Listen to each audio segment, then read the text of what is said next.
I'm Morgan, 35 years old, and I've been sitting beside my 12-year-old son Tyler's hospital bed for 72 hours straight.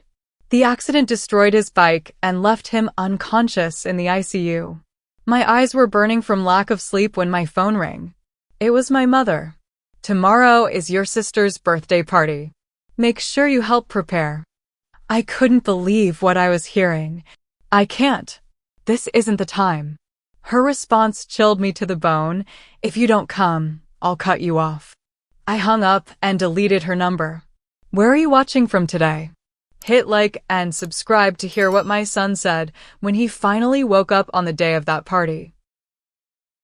Growing up in our pristine suburban home in Connecticut, I learned early that perfection was the only acceptable standard. My mother, Barbara, ruled our household with impossible expectations and conditional love. From the beginning, it was clear that my younger sister Vanessa was the golden child. With her natural talent for piano, straight-a-report cards, and effortless social grace, she embodied everything my mother valued. I wasn't a bad kid by any measure. I got decent grades, played soccer, and kept out of trouble. But in Barbara's eyes, I was perpetually insufficient. Why can't you be more like your sister? Became the soundtrack of my childhood. If Vanessa brought home an A, my B+ was a disappointment. If she won first place in the talent show, my third-place soccer tournament trophy barely earned a glance. Dad worked long hours at his accounting firm and often traveled for business. When he was home, he tried to buffer Mom's criticism, but he was no match for her iron will. Your mother just wants what's best for you, Morgan, he'd say with a tired smile. But what she thought was best for me was becoming a carbon copy of Vanessa. By high school, I'd given up trying to compete. Instead, I focused on finding my own path. I discovered photography, capturing moments of authentic beauty rather than manufactured perfection. I volunteered at the local animal shelter, finding comfort in the unconditional affection of abandoned dogs and cats. Through these outlets, I started building an identity separate from the comparative shadow of my sister. Then I met David during my sophomore year of college. He was studying engineering on an ROTC scholarship, with plans to join the Army after graduation. David saw me for who I really was. He loved my candid photographs, laughed at my dorky jokes, and never once compared me to anyone else. For the first time, I felt truly valued. When I told my parents about our engagement at 22, my mother's reaction was predictably cold. You're throwing away your future for a military boy? What about graduate school? She couldn't understand that I'd found something more valuable than the prestige she craved. David's family welcomed me with open arms, Sunday dinners full of laughter and genuine conversation. We married despite my mother's disapproval. She attended the wedding with a tight smile, criticizing everything from the modest venue to my simple dress.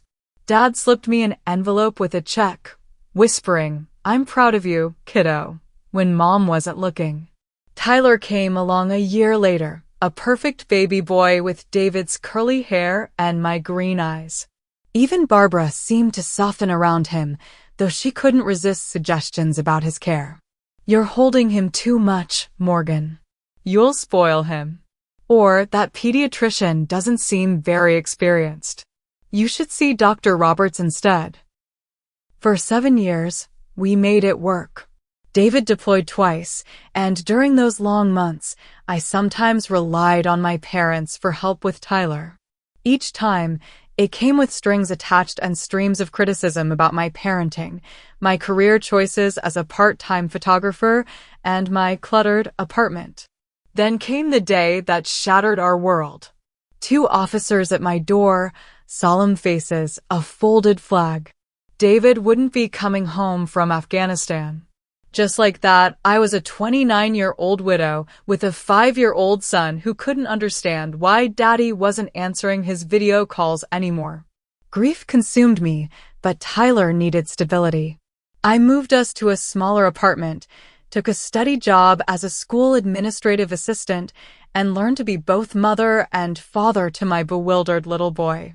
David's life insurance and military benefits kept us afloat financially, but emotionally, we were drowning. My mother's response to our tragedy was to intensify her control. "You should move back home, Morgan. You can't raise a boy alone." When I refused, she found other ways to undermine me. She'd buy Tyler expensive gifts I couldn't afford, then remind him Mommy can't give you these things, but Grandma can. She'd schedule activities during my limited time with him, then make me the villain when I objected. Meanwhile, Vanessa's life continued its picture-perfect trajectory. She married a successful dentist, had twin girls, and lived in a house that belonged in a magazine. Every family gathering became an opportunity for Barbara to highlight the contrast between our lives. Vanessa's girls are already reading at a third-grade level. Is Tyler still struggling with math? Or look at this beautiful vacation photo from their trip to Europe. When was the last time you took Tyler anywhere special, Morgan? Still, I maintained the relationship for Tyler's sake. He loved his cousins, and occasionally, when my mother wasn't actively criticizing me, we had moments that almost felt like family. Dad continued to be my quiet ally, slipping me encouraging notes or calling just to check in when Mom wasn't around. The years passed in this uneasy balance. Tyler grew from a grief-stricken 5-year-old into a thoughtful, resilient 12-year-old with his father's kind heart and determined spirit. We developed our own traditions and support systems. My coworkers became friends who understood my single mom struggles. David's parents, though living in Arizona, maintained a loving long-distance relationship with their grandson through weekly video calls and summer visits. Gradually, Tyler and I built a new normal. The raw wound of David's absence slowly transformed into a tender scar. We still missed him terribly, but we could talk about him without breaking down, sharing memories and keeping his spirit alive in our small family of 2. In recent months, things had actually been looking up. I'd been promoted at work, giving us a bit more financial breathing room. Tyler had joined the school science club and found his passion for robotics. We'd even planned a special trip to Washington, D.C. for spring break, our first real vacation in years. What I didn't realize was that our fragile peace with my mother was about to be tested in ways I never imagined.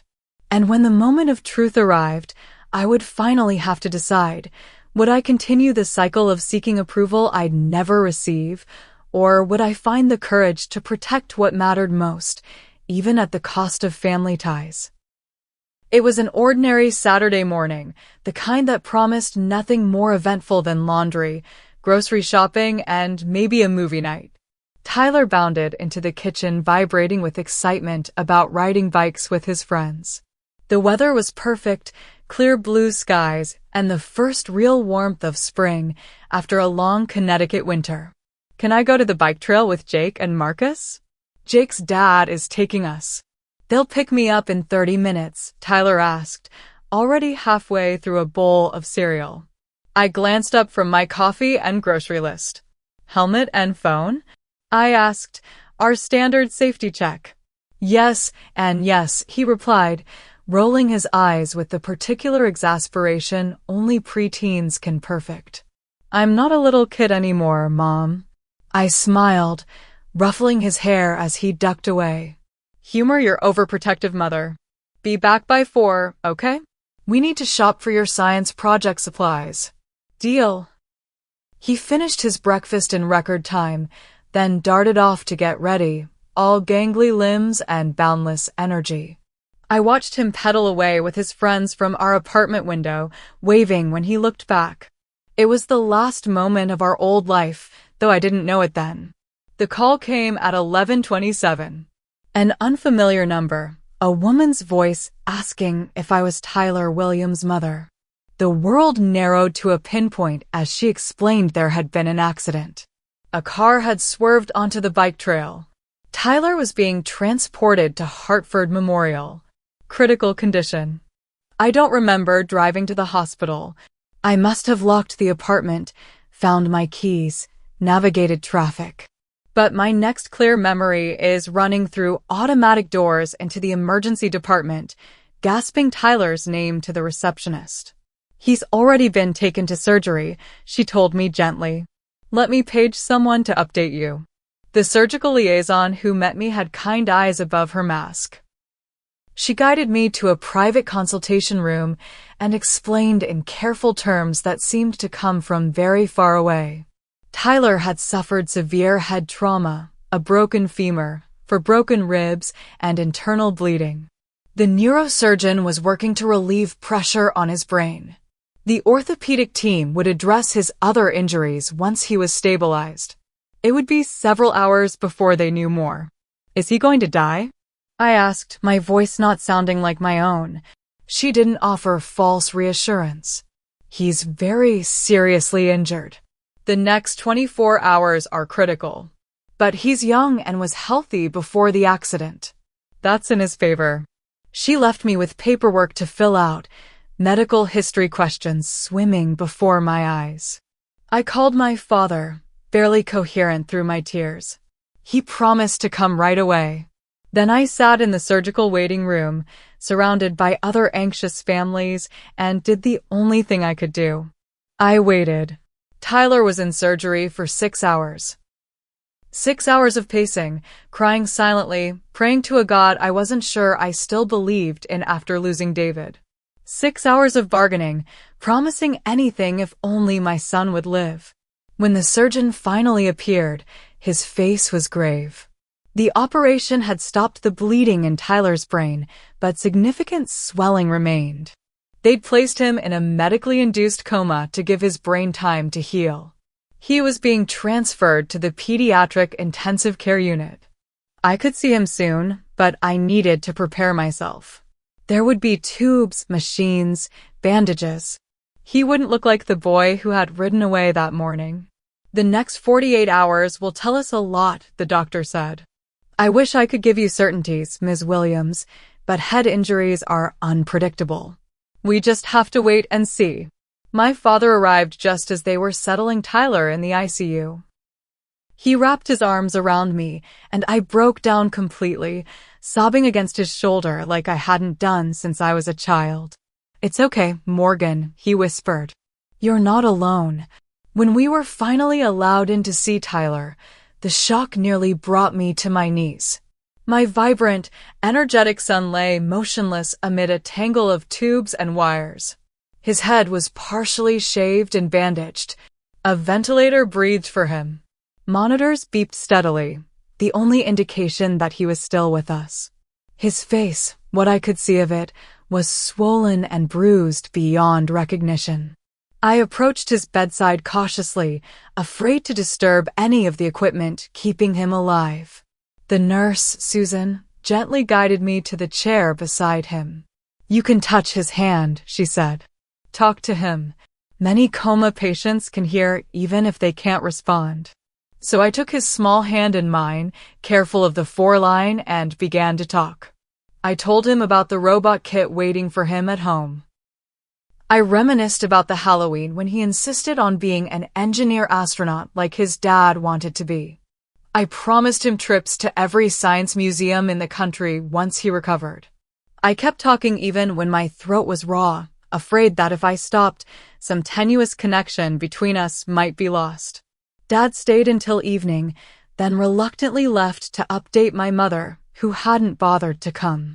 She's organizing some church function, he explained apologetically. She sends her prayers. I nodded, too exhausted to feel the hurt that would come later.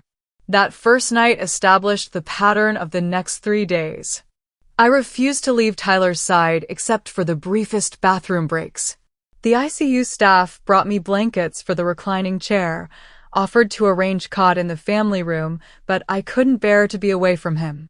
Every beep of the monitors, every slight change in his condition sent my heart racing. What if he woke up confused and afraid without me there? What if he took a turn for the worse and I wasn't by his side? The doctors made their rounds, adjusting medications, checking reflexes, explaining test results in terms I struggled to comprehend through my fog of fear and exhaustion. The nurses became my lifeline, explaining what the doctors had said in simpler terms, showing me how to interpret the monitors, bringing me coffee and occasionally gentle pressure to eat something. Jake's parents came, bringing my laptop and some clothes from my apartment.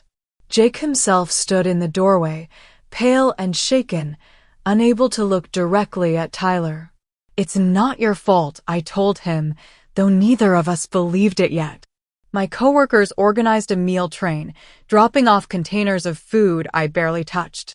Tyler's science teacher brought a card signed by his entire class. David's parents called from Arizona, offering to fly out immediately. I asked them to wait until we had more news, not wanting them to face the same agonizing uncertainty I was living through. As the second day bled into the third, tiny hopeful signs emerged. Tyler's intracranial pressure readings stabilized. His oxygen levels improved. The doctor cautiously decreased his sedation, watching for signs of consciousness. But still, my son didn't wake up. By the third afternoon, 72 hours after the accident, I was operating on pure adrenaline and fear. I hadn't properly slept, had barely eaten, and had cried until it felt like there couldn't possibly be any tears left. Susan, now on her second shift with us, gently suggested I at least go to the family shower room to freshen up. 20 minutes, Morgan, she insisted kindly. "I'll stay right with him. If anything changes, anything at all, I'll come get you immediately." I reluctantly agreed, gathering the clean clothes my coworker had brought. It was as I was standing to leave that my phone rang. My mother's name appeared on the screen. After 3 days of silence, she was finally calling. Relief washed over me. Maybe she was coming to help after all. Maybe she'd finally realized the severity of the situation. I had no way of knowing that this call would be the breaking point in a lifetime of broken expectations. I answered the phone with a surge of gratitude, stepping just outside Tyler's room to avoid disturbing him. "Mom, thank you for calling. It's been so hard." "Morgan." My mother's voice had that crisp, efficient tone she used when delegating tasks. "I'm finalizing the arrangements for Vanessa's birthday dinner tomorrow.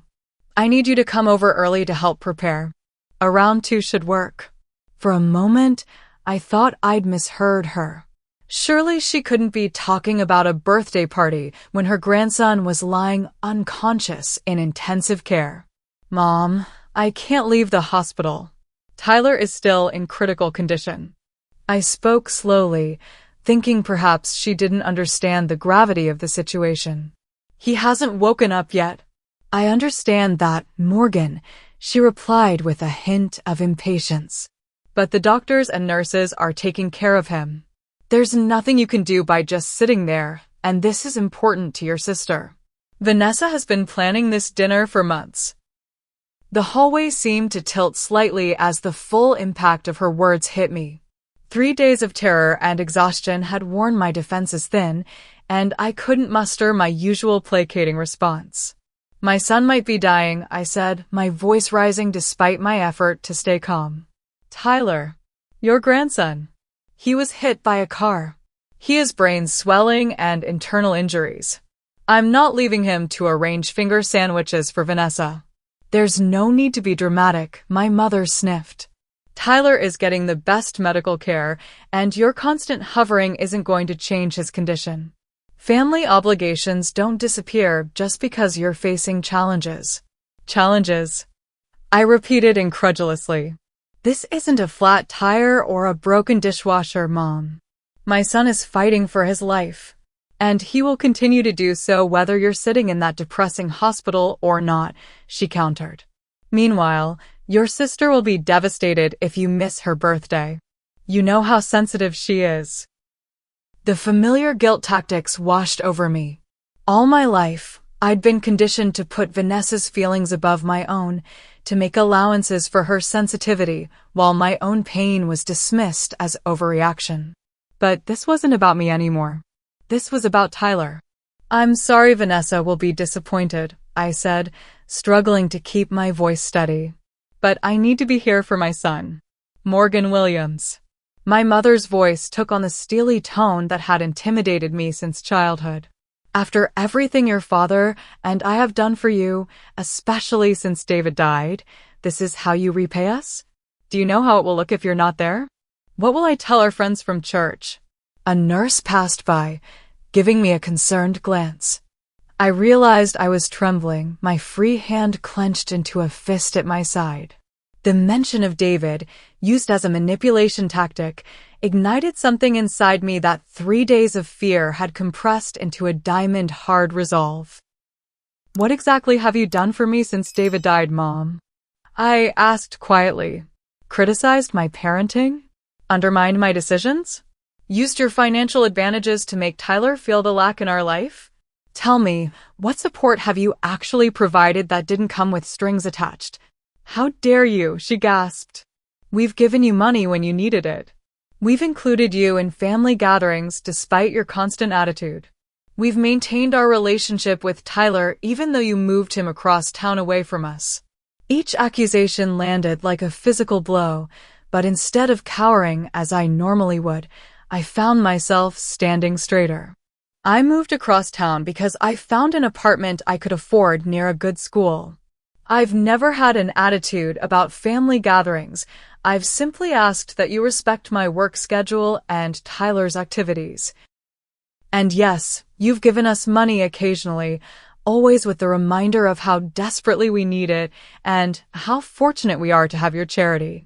"This is exactly what I'm talking about," she huffed. "You twist everything into some sort of attack. This kind of victim mentality isn't healthy for Tyler, you know. Look where your independence has gotten you now." The implication that Tyler's accident was somehow a consequence of my inadequate parenting sent ice through my veins. For a moment, I couldn't speak, her words feeding the guilt that had been my constant companion since the accident. If I'd forbidden him from riding on that trail, if I'd insisted on driving him myself, if I'd been a better mother. "Morgan," my mother continued, sensing weakness, "be reasonable. The party starts at 6. You can spend the morning at the hospital, help with preparations, attend the dinner, and be back before Tyler would even know you were gone. This stubborn streak of yours has always been your downfall." I glanced back through the window of Tyler's room. Susan was adjusting his blanket with motherly care. Beyond her, my son lay still, fighting a battle I couldn't join. The only thing I could do was be there when, if he opened his eyes. "No," I said simply. "Excuse me." I said no, Mom. I will not leave my son alone in the hospital to attend a birthday party. Not even for Vanessa. Not even for you. "Don't take that tone with me, young lady," she snapped. "I am still your mother, and you will show me respect." "Respect goes both ways," I replied, surprising myself with my calm. "And right now, you're showing zero respect for what Tyler and I are going through." "I see." Her voice turned cold. "Well, let me be very clear, Morgan. If you choose not to fulfill your family obligations tomorrow, there will be consequences. Your father and I have supported you financially for years. The trust fund for Tyler's education, the money we set aside for emergencies, all of that can be reconsidered." I had expected many responses, but this naked threat stunned me. "Are you seriously threatening to cut off your own grandson because I won't attend a birthday party while he's in intensive care?" "I'm simply pointing out that family loyalty is a two-way street. If you don't come, I'll cut you off. It's your choice." In that moment, something broke inside me. Not my spirit, but the chains of obligation and guilt that had bound me to this toxic relationship for 35 years. With crystal clarity, I saw the pattern that had defined my entire life with my mother: conditional love, emotional manipulation, and the constant threat of withdrawal if I didn't comply with her demands. You're right, Mom. It is my choice. My voice was steady, almost serene. And I choose my son. Goodbye. I ended the call and stood motionless in the sterile hospital hallway. For the first time in days, tears weren't threatening to overwhelm me. Instead, a strange calm had settled over me. I opened my contacts, found my mother's entry, and after only a moment's hesitation, deleted it from my phone. As I re-entered Tyler's room, Susan looked up with concern. Everything okay, hon? No, I said honestly. But I think maybe, someday, it will be. After my shower, I returned to my post beside Tyler's bed with a strange mixture of liberation and dread churning inside me.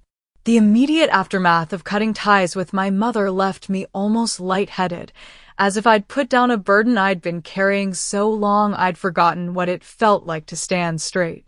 But as the hours ticked by, doubt crept in. The beeping monitors and hiss of Tyler's ventilator created a rhythmic backdrop to my spiraling thoughts. Had I overreacted? Would my impulsive decision hurt Tyler in the long run? The trust fund my parents had established for his college education wasn't enormous, but it represented security I couldn't provide on my own. And what about our tenuous family connections? Despite everything, Tyler loved his grandparents in the uncomplicated way children do. A memory surfaced unbidden. Tyler at 7, returning from a day with my parents while I worked overtime. His small face serious as he asked, "Mommy, Grandma says we're poor." Are we poor? I'd been folding laundry, and the basket had slipped from my hands, scattering clean clothes across our small living room floor. No, sweetie, I'd told him, kneeling to his level. We have everything we need. We have our apartment, food, your school, and most importantly, we have each other. He'd nodded, but added, "Grandma says if you'd married someone with a real job instead of a soldier, we'd have a big house like Aunt Vanessa." The memory still stung, not just for the casual cruelty of disparaging David's military service, but for the confusion it had caused Tyler. I'd spent that evening reassuring him that his father was a hero, that our life was valuable exactly as it was. But the seed of doubt had been planted, and over the years, similar comments had watered it. Susan returned from her break, checking Tyler's vitals and recording them in her chart. "His numbers are looking better," she observed. "Blood pressure's stabilizing nicely. Is that a good sign?" "For waking up, I mean." I asked the same question I'd been asking for days. "It's definitely not a bad sign," she replied with the careful optimism I'd come to appreciate. "His body is healing. The brain takes its own time, but everything I'm seeing suggests he's moving in the right direction." After she left, I took Tyler's hand again. "I don't know if I did the right thing, buddy," I whispered to him. "But I couldn't leave you. Not for anything or anyone." The day stretched on, punctuated by medical checks, quiet conversations with nurses, and the delivery of another meal I couldn't bring myself to eat. My father called in the afternoon, his voice hesitant. "Your mother told me what happened," he began. "Did she tell you she threatened to cut off Tyler's college fund if I didn't attend Vanessa's birthday party?" I asked. A heavy sigh. "She didn't phrase it quite that way to me. She said you were being unreasonable and disrespectful." "Dad, I've been sitting in this hospital for 3 days straight. Tyler hasn't opened his eyes once. The doctors still can't tell me if he'll have brain damage if he wakes up. And Mom's big concern is that I help decorate for Vanessa's party." "Your mother doesn't deal well with situations she can't control," he said quietly. "This scares her, Morgan. You know how she is." "That's not an excuse," I replied, too tired for anger. "Has she even asked how Tyler is doing?" His silence was answer enough. "I thought so," I said. "Look, Dad, I love you and I know you're caught in the middle. But I can't do this anymore. Not while Tyler needs me to be completely present for him." "I understand," he said, and I thought maybe he actually did. "I'll check on you tomorrow." After we hung up, my mind drifted to earlier conflicts with my mother, searching for patterns I'd been too close to see. There was my high school graduation when she'd criticized the dress I'd saved up to buy because it wasn't the one she would have chosen. My college scholarship diminished because community college doesn't really count. My wedding, which she'd attended with visible displeasure, later telling relatives that she'd tried to talk sense into me about marrying so young. Then there was the aftermath of David's death. She'd arrived at my apartment the day after the funeral, armed with real estate listings in their neighborhood. "You can't possibly stay here now," she declared, as if the decision had already been made. When I'd explained that Tyler needed stability, that uprooting him from his school and friends would only add to his trauma, she'd accused me of being stubborn and ungrateful. The pattern was always the same. My choices were wrong because they weren't her choices. My priorities were misguided because they differed from hers. My life was inadequate because it didn't match her vision for me. A hospital chaplain stopped by in the early evening, offering spiritual support. I wasn't particularly religious, but something about his gentle presence broke through my isolation. I just cut ties with my mother, I found myself telling him. In the middle of all this, with my son so sick, I deleted her number from my phone. Instead of the judgment I half expected, he nodded thoughtfully. "Crisis has a way of clarifying what's truly important," he said. "And sometimes it gives us the courage to make difficult decisions we've been avoiding." But what if I'm punishing Tyler for my issues with my mother? The college fund, the family connections. "May I offer a perspective?" he asked, and when I nodded, continued, "From what you've told me, your mother was using financial support as a tool of control. That's not a gift, it's a transaction. And transactions always come with terms and conditions." His words resonated with something deep inside me. All these years, I'd been accepting my mother's help while ignoring the invisible strings attached to every dollar, every interaction. As for family connections, he went on, healthy relationships build us up. They don't tear us down. What lesson would your son learn if he saw you abandon him in his time of greatest need in order to please someone who shows so little regard for either of you? Put that way, the answer seemed clear. Yet as night fell and the hospital quieted, doubt returned. The nurse had convinced me to try sleeping in the family room's proper bed for a few hours while she watched over Tyler. Lying in the unfamiliar room, staring at the ceiling, I replayed every word of the conversation with my mother. Had I been too harsh? Should I have simply explained again how serious Tyler's condition was? But I had explained, I reminded myself. I'd been explaining my needs and boundaries to my mother my entire life, and she had consistently disregarded them. Still, the prospect of being truly cut off from my family sent waves of anxiety through me. The modest inheritance I'd someday receive from my parents represented security I couldn't provide on my own. The family home where I'd grown up, despite the complicated emotions attached to it, was still part of Tyler's heritage. Was I throwing away his birthright because of my own wounded pride? No, I decided as exhaustion finally pulled me toward sleep. This wasn't about pride. It was about breaking a cycle of emotional manipulation that would otherwise eventually ensnare Tyler too. If my son was going to heal and thrive, he needed a mother who modeled self-respect and healthy boundaries. Tomorrow would be Vanessa's birthday, and for the first time in my life, I wouldn't be there arranging flowers, addressing place cards, or deflecting my mother's criticisms. Whatever consequences came from that decision, I would face them for Tyler's sake. And maybe, just maybe, for my own. I woke from fitful sleep to the gentle nudge of the day nurse, Kelly. "Morgan," she said softly, "Dr. Patel wants to speak with you about Tyler's latest scans." Instantly alert, I checked my phone. 8:17 in the morning. I'd slept longer than intended. "Is everything okay?" "He's stable," she assured me. "The doctor just wants to update you on the overnight tests."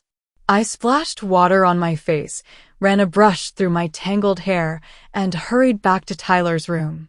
Dr. Patel, the neurologist who'd been overseeing Tyler's care, was reviewing charts at the nurse's station.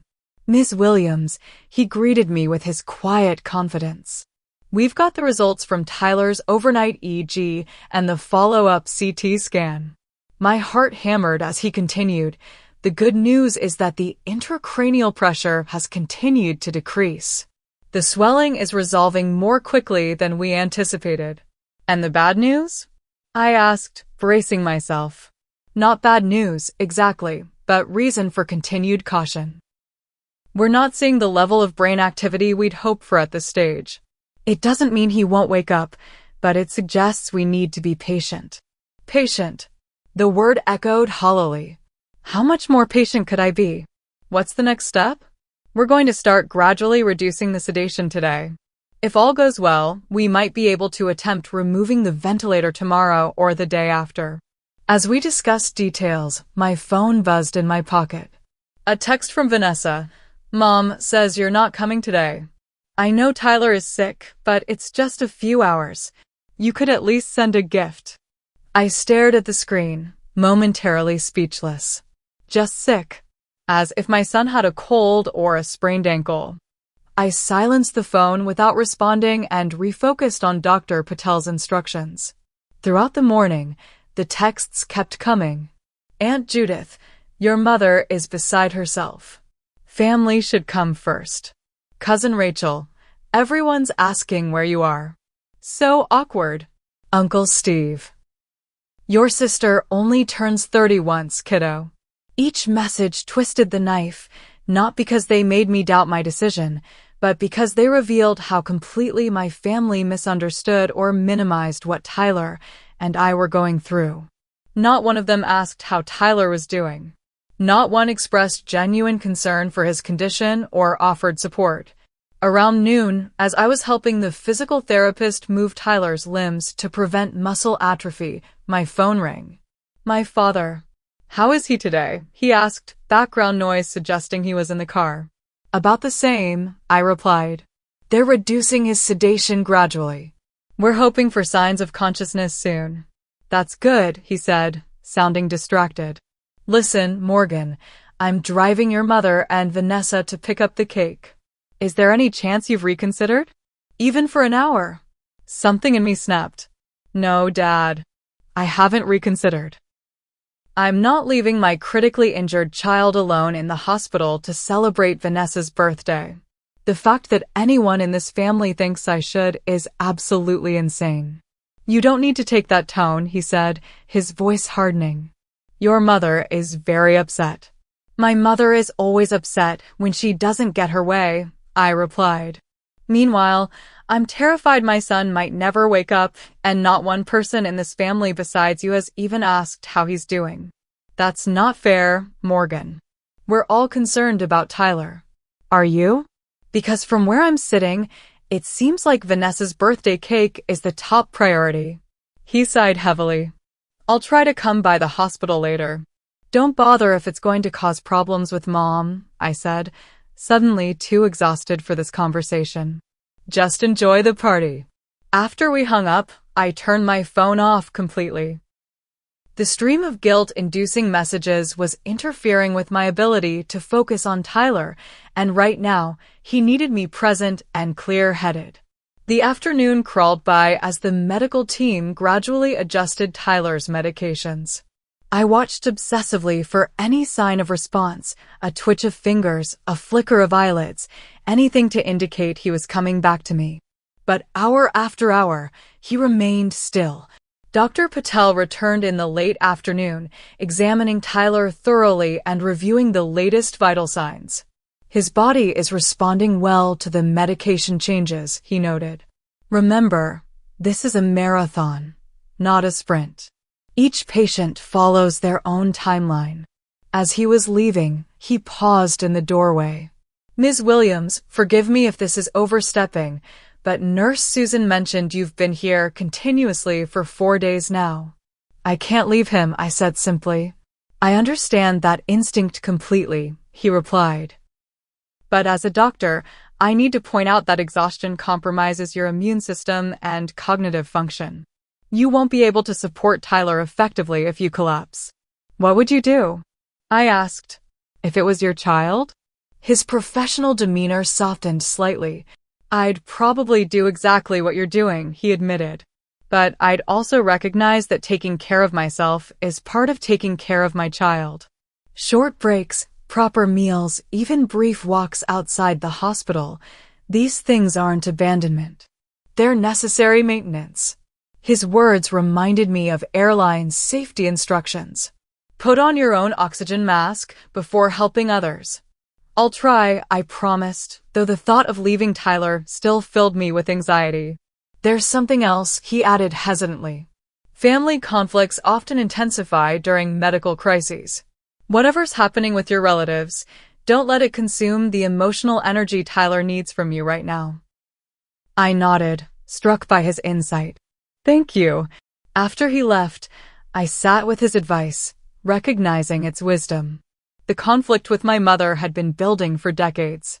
Tyler's accident hadn't created it, merely brought it to a breaking point.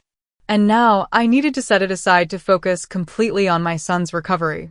Just as I was contemplating a quick trip to the cafeteria for real food, my phone, which I'd turned back on, rang again. Vanessa's husband, Richard.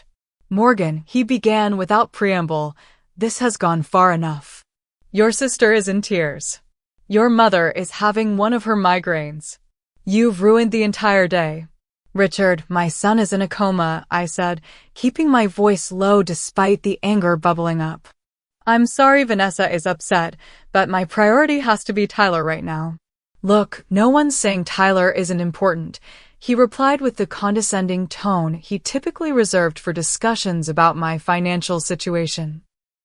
But your attitude is causing real distress to your family. Your mother says this is typical behavior from you, always putting your own drama above everyone else's needs. Something inside me, some final thread of restraint, broke. My drama? My 12-year-old son was hit by a car, Richard. He has a traumatic brain injury. He hasn't opened his eyes in 4 days. I haven't left this hospital since the ambulance brought him here. I've barely slept. I'm terrified he might die or wake up with permanent damage. And you're calling that drama? That's not what I meant, he backpedaled. Of course Tyler's accident is serious. But you know how important these family gatherings are to Barbara. Surely you could have compromised somehow. Compromise? I repeated incredulously. What exactly would that look like, Richard? Should I leave my unconscious son alone so I can help arrange Vanessa's birthday flowers? Should I abandon him when he might wake up confused and frightened, just to keep my mother happy? Tell me, what compromise would you suggest if it was one of your children lying here? His silence told me everything I needed to know. That's what I thought, I continued, my voice steadier now. Let me be absolutely clear. I love my sister. I'm sorry she's upset on her birthday. But I will not leave my son's bedside for a party, and the fact that anyone in this family expects me to do so tells me everything I need to know about where Tyler and I stand in the hierarchy of importance. You're being melodramatic, he tried again, but with less conviction. No, Richard, for the first time in my life, I'm seeing things exactly as they are. Please don't call again unless it's to ask how Tyler is doing or to offer actual support. I ended the call and turned to find Kelly standing in the doorway with wide eyes. I'm sorry, I said, embarrassed by my outburst. Family stuff. Never apologize for standing up for your child, she replied firmly. In my 15 years of nursing, I've seen all kinds of family dynamics play out in these rooms. Trust me, you're doing the right thing being here. Her validation meant more than she could know. Thank you. Now, she continued briskly, I'm ordering you to go to the cafeteria and eat an actual meal while I sit with Tyler. Doctor's orders. 20 minutes, minimum. For the first time in days, I felt the ghost of a smile cross my face.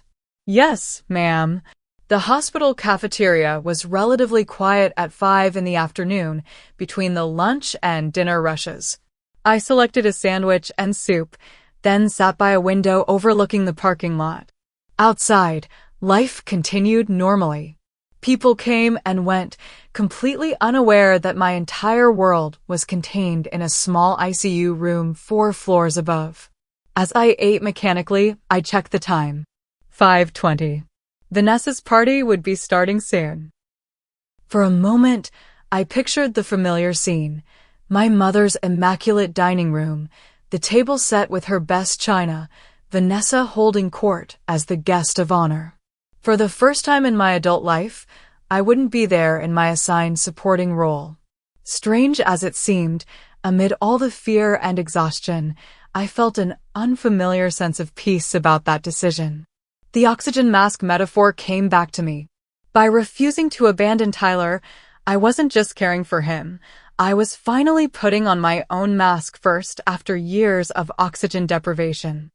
I had just finished eating when my phone rang. Kelly's number. My heart lurched as I answered. "Morgan," she said urgently, "you need to come back right now. Tyler's monitors are showing changes." I was already running for the elevator. "Changes? Is he okay?" "Just get here," she replied. "Hurry." I raced back to Tyler's room, my heart pounding so hard I could feel it in my throat.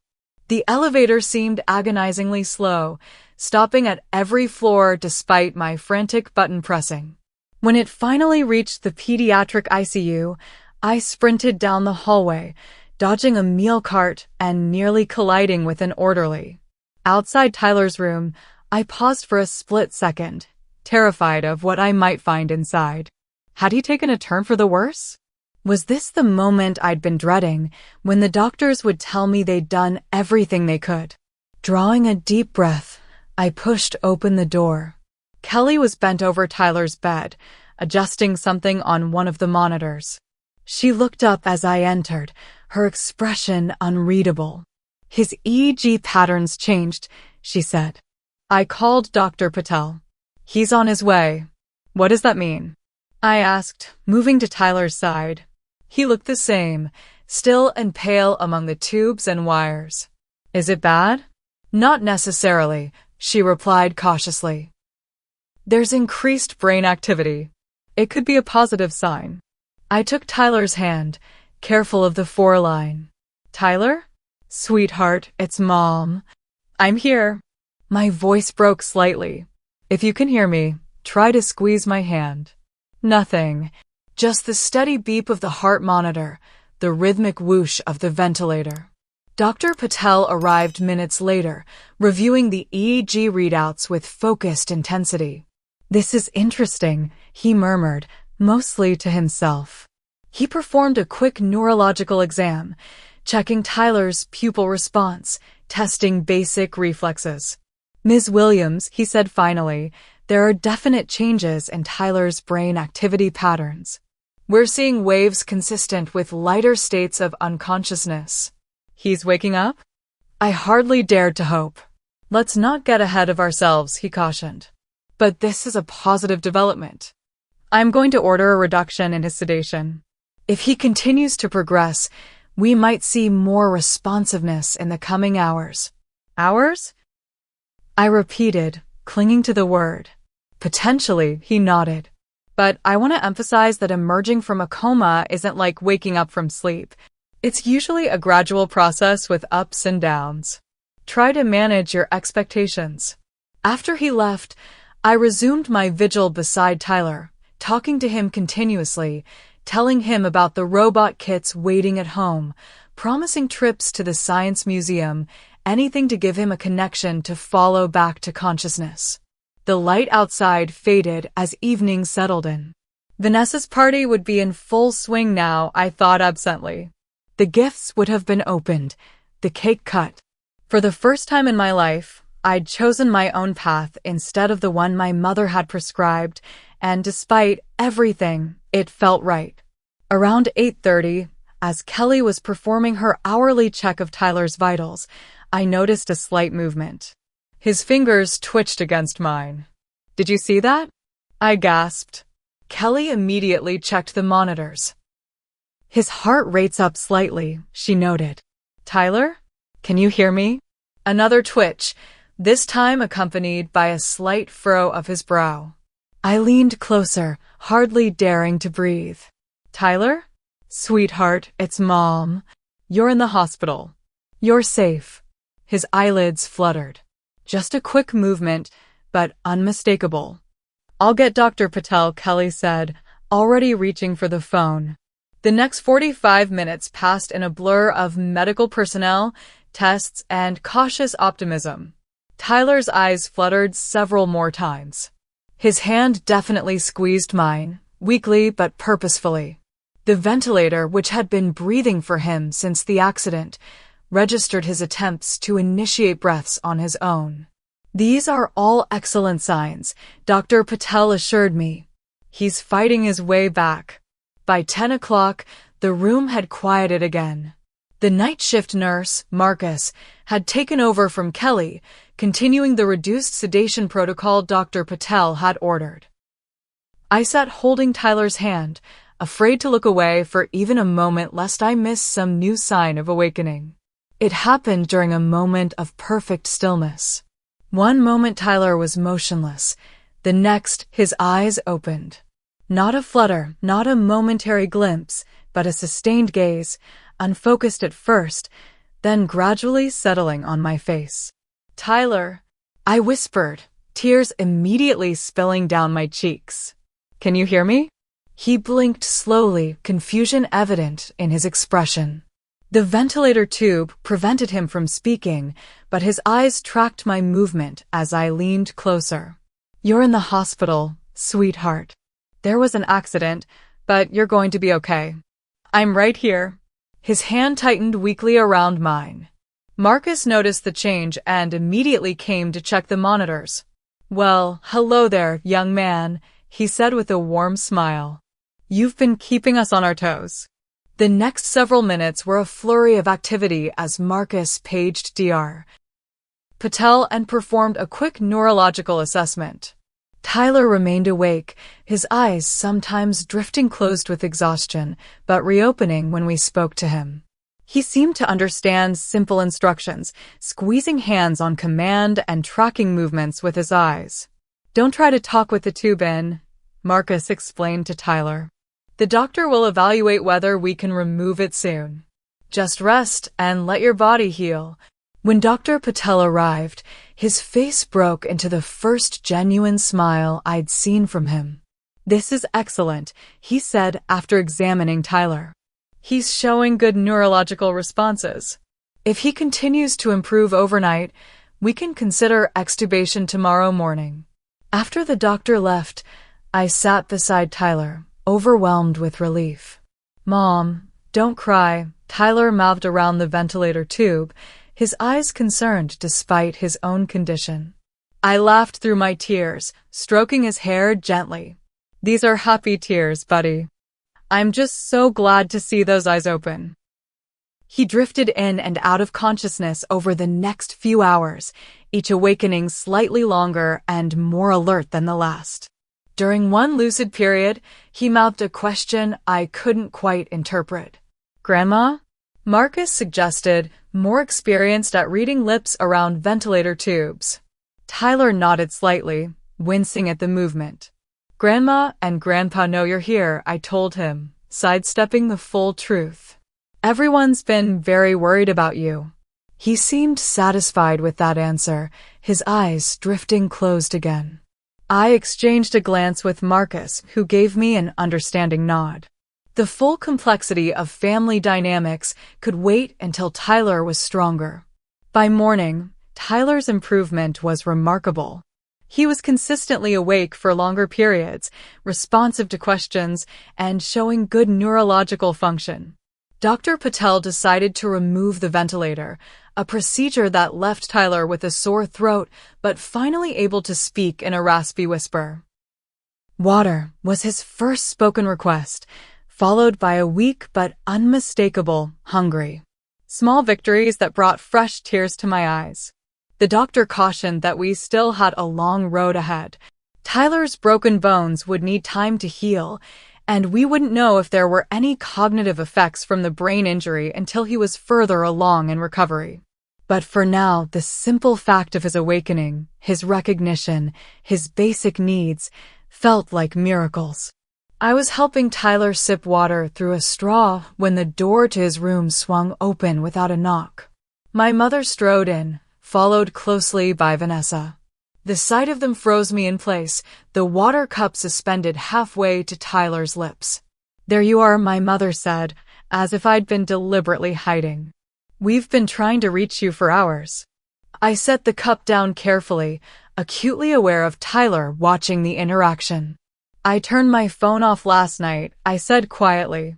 Tyler woke up. My mother's gaze shifted to her grandson, softening slightly. "Hello, Tyler. You gave us quite a scare." Then, to me in a lower voice, "We need to talk." "Outside." "I'm not leaving him," I stated firmly.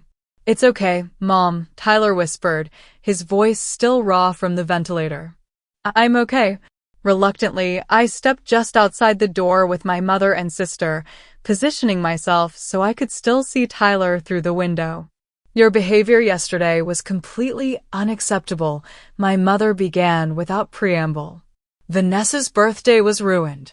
Everyone was asking where you were."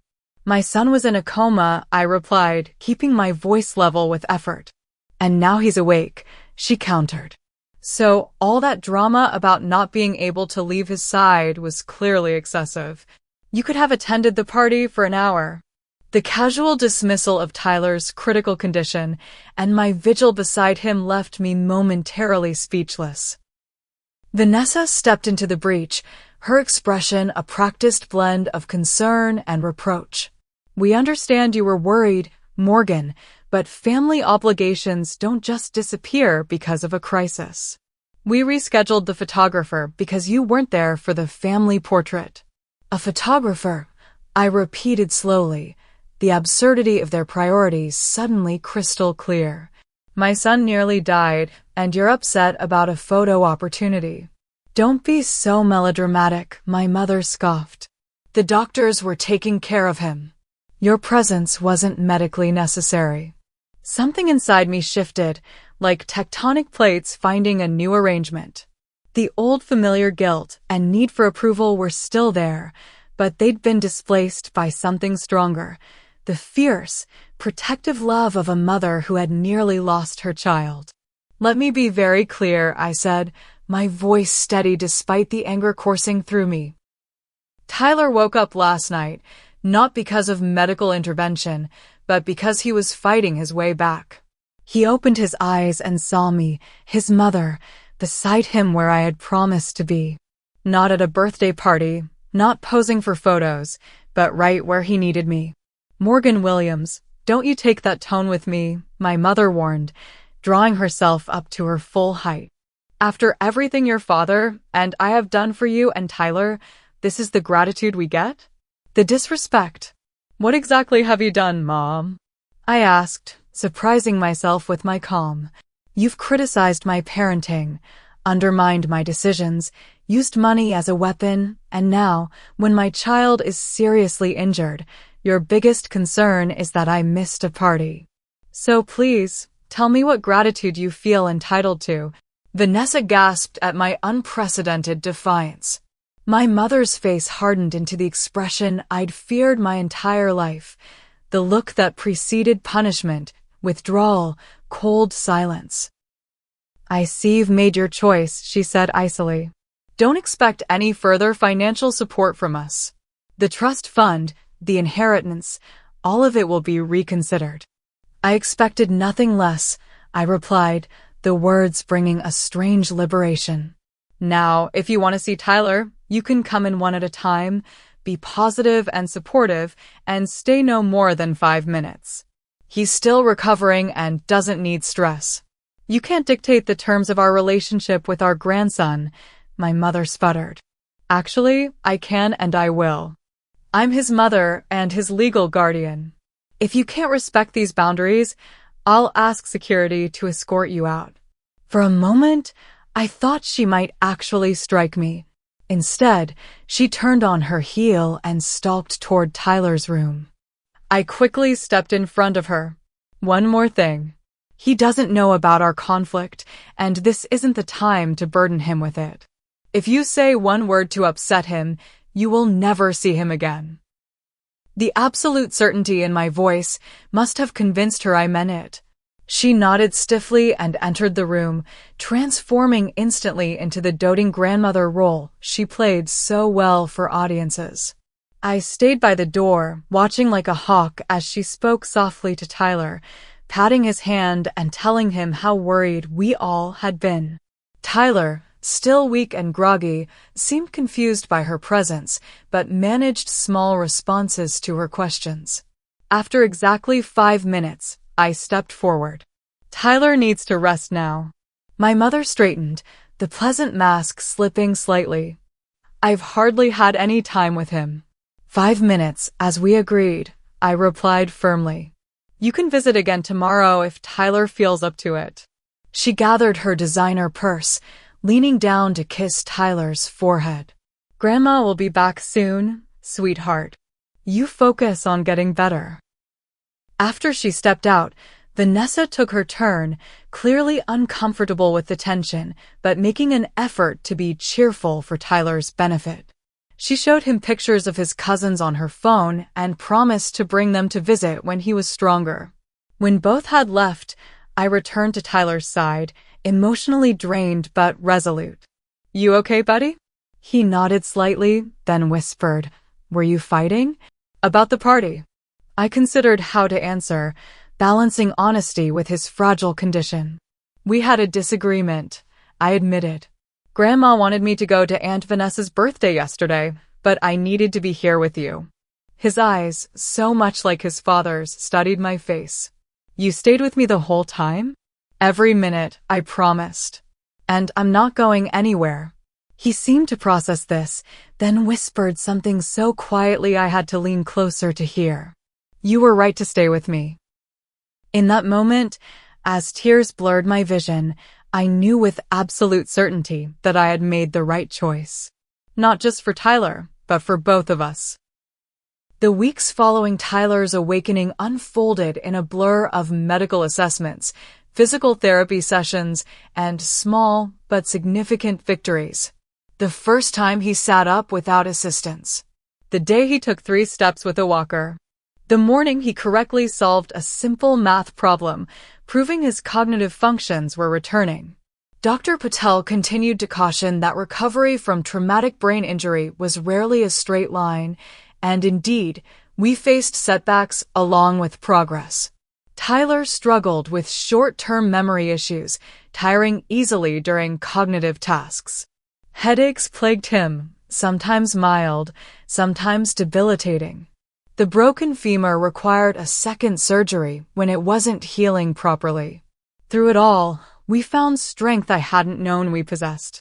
Tyler approached each challenge with determination that brought both pride and heartache. I get it from you, Mom, he told me once after a particularly difficult physical therapy session. Dad always said you were the strongest person he knew. Our support system expanded in unexpected ways. My coworkers organized a rotation to help with household chores. Jake's parents drove Tyler to appointments when I had to work. David's parents flew in from Arizona and stayed for 2 weeks, their practical support and unconditional love a balm for both of us. Meanwhile, my relationship with my parents entered uncharted territory. True to her word, my mother formally revised their will and trust documents, removing Tyler and me as beneficiaries. My father called to tell me, his voice heavy with regret but ultimately loyal to his wife. She feels you've left her no choice, Morgan. I understand, Dad, I replied, surprising myself with how little the financial loss stung compared to the preceding emotional damage. But I hope you understand that I also had no choice. Vanessa's attitude shifted gradually from righteous indignation to cautious reconciliation attempts. She began sending Tyler small gifts, asking about his progress, even offering to help with transportation occasionally. I accepted these overtures for what they were, neither fully embracing nor rejecting the tentative olive branches. My mother's approach was more complex.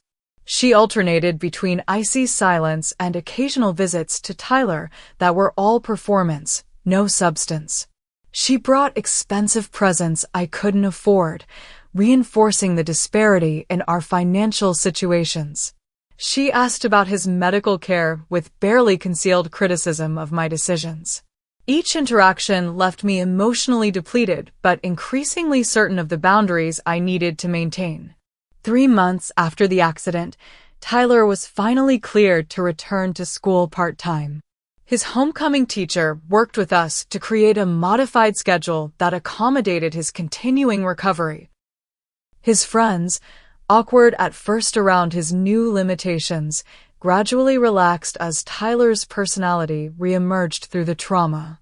The first time he laughed, really laughed, at some silly joke during a video game session with Jake, I had to excuse myself to cry in the bathroom, overwhelmed with gratitude for that simple, precious sound I'd feared I might never hear again.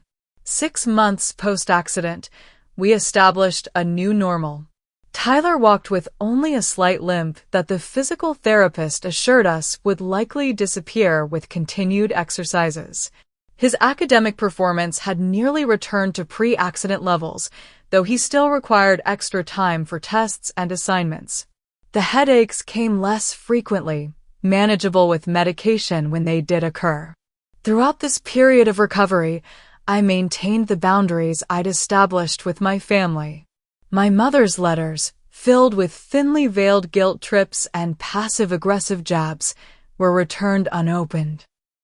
My father's occasional visits were welcomed, but kept carefully separate from the toxic dynamic with my mother. The financial implications of our estrangement were significant, but not insurmountable. I took on freelance photography work in addition to my school administration job, building a modest client base for family portraits and small events. We downsized to an even smaller apartment, cutting expenses wherever possible. The college fund we'd been counting on would need to be replaced with scholarships, loans, and my own savings, but we had time to figure it out. More importantly, I found myself breathing easier without the constant weight of seeking approval I'd never receive. The emotional energy previously consumed by managing my mother's expectations could now be directed toward Tyler's recovery and my own healing.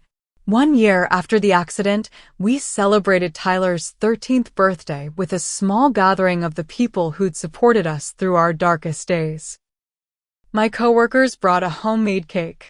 Jake's family arrived with thoughtfully chosen gifts within our new financial reality. David's parents called from Arizona, promising a special celebration during our planned visit that summer. Notably absent were my mother and Vanessa, though my father came briefly, bringing gifts from the family without specifying who had chosen or paid for them. After he left, Tyler asked the question I'd been expecting for months. "Mom, are we ever going to be close with Grandma again?" We sat on our small balcony, watching the sunset paint the sky in shades of orange and pink. I considered how to answer, balancing honesty with age-appropriate explanation. "I don't know, buddy," I said finally. "Sometimes relationships become unhealthy, even with people we love. Grandma and I have very different ideas about how family should treat each other." He nodded thoughtfully.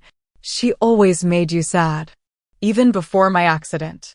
This simple observation startled me. Children notice so much more than we give them credit for.